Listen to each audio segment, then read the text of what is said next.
This show is supported by Odoo. When you buy business software from lots of vendors, the costs add up and it gets complicated and confusing. Odoo solves this. It's a single company that sells a suite of enterprise apps that handles everything from accounting to inventory to sales. Odoo is all connected on a single platform in a simple and affordable way. You can save money without missing out on the features you need. Check out Odoo at odoo.com.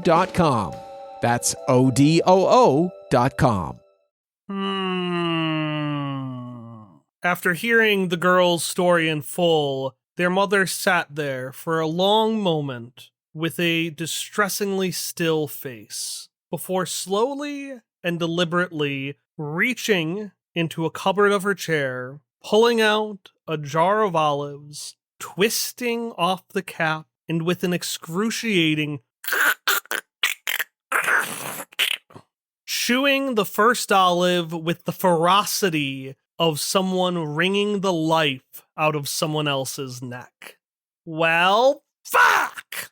Sera reached back into the jar of olives, pulling them out by the handfuls and shoving them into her mouth as she raced across the room, frantically picking up supplies like someone pilfering a crime scene.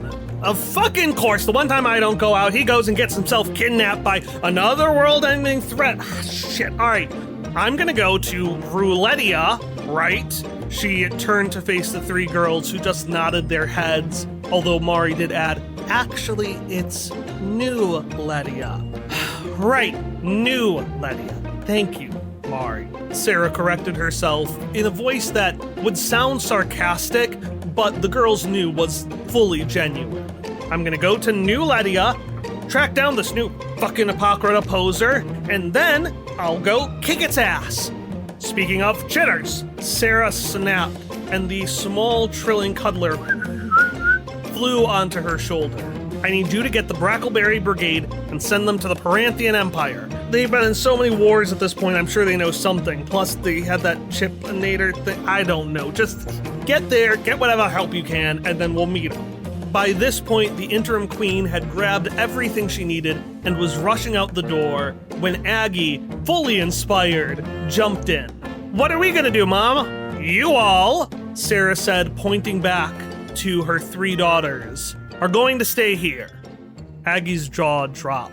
What? Well, sounds good for me. I could use a little vacation, Corey said, stretching her arms behind her back, taking a seat at the table, lazily picking up a cookie, throwing it into her mouth, realizing far too late that it's a Snapoa, the hardest and grossest cookie, and just doing her best to continue chewing, pretending that she hadn't made that mistake. Aggie, meanwhile, continued to stare at her mother. What do you mean we're just gonna stay here? It took Dad! Exactly! Aggie's mother replied, matching her intensity, before taking a moment to breathe and compose herself. Exactly, Aggie. If this thing is strong enough to take down your father, I cannot put you girls in that kind of danger. And your father, were he here, but would agree with me. Gums, the interim queen said, looking at the gummy soldier, who saluted her in kind. Yes, my queen! Make sure these three stay in the palace. Oh, and so you're in charge while I'm out, she added before the door slammed behind her. An awkward silence commanded the room as Aggie slowly turned towards that slender woman with long blue hair, challenging her Aunt Zoe to stop her. This woman, Zoe, looked back at Aggie in kind, meekly smiling, waving her hand and saying, It's great to see you, girls. The Brackleberry triplets came to Ancuan for help, and they sure got it, but they also got grounded. Aggie is not too happy about this, and while the other two might not say it, I have a feeling that they also don't want to just sit around and do nothing. And that's my question for you, keeping in mind that their aunt is now interim queen, and the guards have explicit instructions to keep these girls in the palace. What is the triplets' next move? The Fable and Folly Network, where fiction producers flourish.